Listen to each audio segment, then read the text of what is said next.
जी मैं जो ये हमारा दहनम वेब सीरीज़ है MX ओरिजिनल का, इसमें मैं ओबुल रेड्डी का कैरेक्टर प्ले कर रहा हूँ। और ये कैरेक्टर एक बहुत ही ब्रूटल, बहुत ही ख़तरनाक काइंड ऑफ कैरेक्टर है। अगर इसको सही शब्दों में और नॉर्मली अगर कहा जाए, नॉर्मल लाइफ में आप कैसे बताएंगे किसी को, तो मैं ये इस तरीके से बताना चाहूँगा कि क्या होता है, कोई इंसान अगर रोड से गुजर रहा है और सामने वाले ये देख के कहें कि नहीं नहीं यार ये बंदा आ रहा है तो आप घर के अंदर चले जाओ, बच्चों को अंदर भेज दें, तो ये उस टाइप का कैरेक्टर है जिसे देख के लोग डरते हैं, लोगों के अंदर खौफ पैदा होता है। तो ये उस टाइप का कैरेक्टर है जो मैं प्ले कर रहा हूँ। So how challenging was the character? मतलब portraying is a sort of negative, मतलब लग रहा है कुछ। This is totally negative character. और अगर मैं आपको चैलेंज के बारे में बताऊं तो इनिशियली जब मुझे इस कैरेक्टर का ब्रीफ दिया गया था तो मुझे लगा था यार ये तो मतलब मेरे लिए तो बहुत ही ज़्यादा चैलेंजिंग है, क्योंकि मैं रियल लाइफ में जैसा मैं हूँ, मैं स्मोक नहीं करता हूँ, मैं ड्रिंक नहीं करता हूँ, ऐसी कोई भी चीज़ मैं नहीं करता हूँ। जबकि इस कैरेक्टर का दिन का शुरुआत ही ड्रिंक करने से, स्मोकिंग से, इन सब चीज़ों से होती है, क्राइम करने से। तो इनिशियली मुझे लगा कि यार ये बहुत टफ़ है मेरे लिए। और बट क्या होता है कि एज एन एक्टर जब आपको कोई टफ़ चीज़ करने को दी जाती है तो उसमें एक अलग ही मज़ा होता है। सो कुछ 1-2 दिन का वो था दौर जब मुझे थोड़ा सा लगा स्मोक करते थोड़ा सा प्रॉब्लम हुई, ऑब्वियसली होगी जब आपने कभी स्मोक नहीं किया है तो। बट 2-3 दिन के बाद मैं इस कैरेक्टर में इतना ढल गया कि जब मुझे सेट पे आवाज़ लगाई जाती थी अभिलाष, तो वो मुझे नहीं सुनती थी, जबकि मुझे ओबुल अगर कोई बोलता था तो I am just like yes sir. तो मैं खुद को इतना उसके अंदर डाल लिया था। तो अपने कैरेक्टर के प्रिपरेशन के लिए कोई की प्रिंसिपल मतलब कुछ फॉलो किया आपने?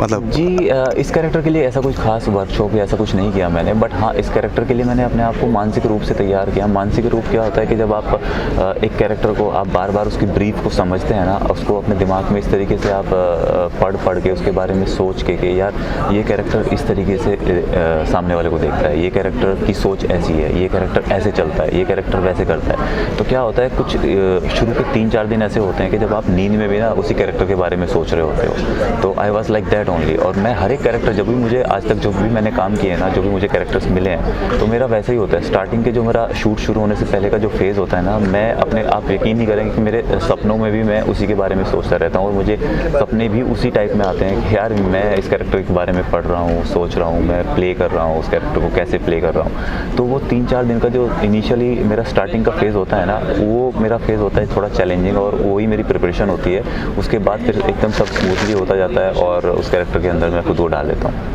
तो कोई फन फैक्ट या फिर? फ़न फैक्ट तो बहुत सारे हैं क्योंकि हमने रियल लोकेशन पे शूट किया है और हमारे वन एंड ओनली डायरेक्टर साहब मंजू सर, मतलब मैं उनके बारे में क्या ही तारीफ़ करूं यार।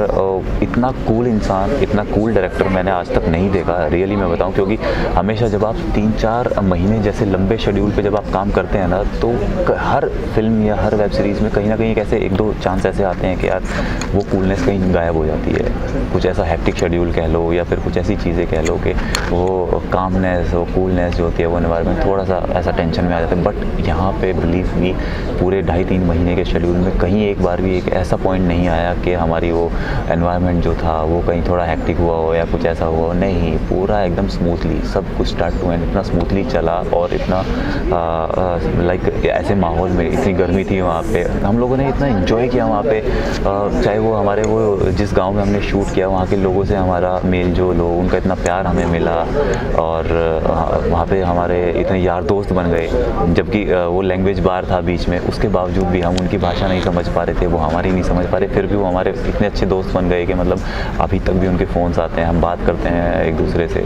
तो बहुत मज़ा आया और ऐसे बहुत सारे ऐसे मोमेंट थे जो मतलब हमें आज भी याद आते हैं। Any sad fact? आपने तो इतने फन बता दिए, कुछ या सैड फैक्ट मैं आपको बताना चाहूँगा कि जब हमारा लास्ट डे था वहाँ से, जब हम निकल रहे थे तो हम एक जिम में जाया करते थे। पूरे 3-4 महीने हमने एक जिम में शूट किया और वो शूट नहीं किया, मतलब जिम किया हमने वहाँ पे। और जो लड़का था, जो जिम का ऑनर था और जो वहाँ पे और लड़के आया करते थे, वो सब हमारे दोस्त बन गए थे। तो जब लास्ट डे हम वहाँ से जा रहे थे तो उन्होंने एक हमारा बाय बाय एक केक हमारे लिए ऑर्गेनाइज़ किया और it was a very sad moment. वो उन लड़कों की आंखों में आंसू थे और मेरी भी आंखें नम थी, क्योंकि यार उतना प्यार आपको जब कहीं मिलता है ना, किसी जगह पे आप अपने 2-3 महीने देते हो और इतना प्यार जब आपको मिलता है तो ऑब्वियसली वो एक आपके लिए बड़ा इमोशनल एक टाइम हो जाता है। तो आंखें नम थी जब हम वहाँ से निकल रहे थे और यकीनन ये टाइम बहुत याद आएगा, हमेशा याद भी आता है और मैं उम्मीद करता हूँ कि कभी ना कभी लाइफ में एक बार वहाँ वापस शूट करने का अगर मौका मिला तो मज़ा आएगा।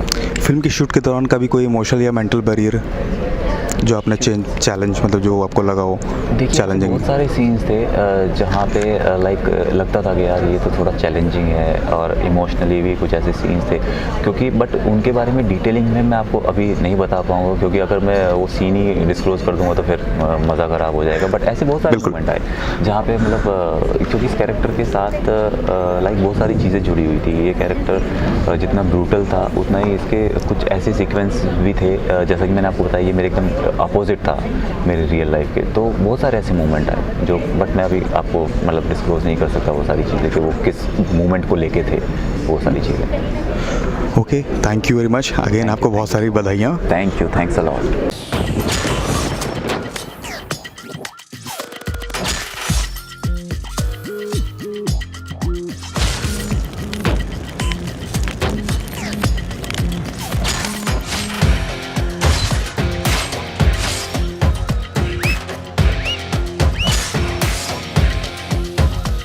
यहाँ दहशत का व्यापार है और नफरत का बाजार है।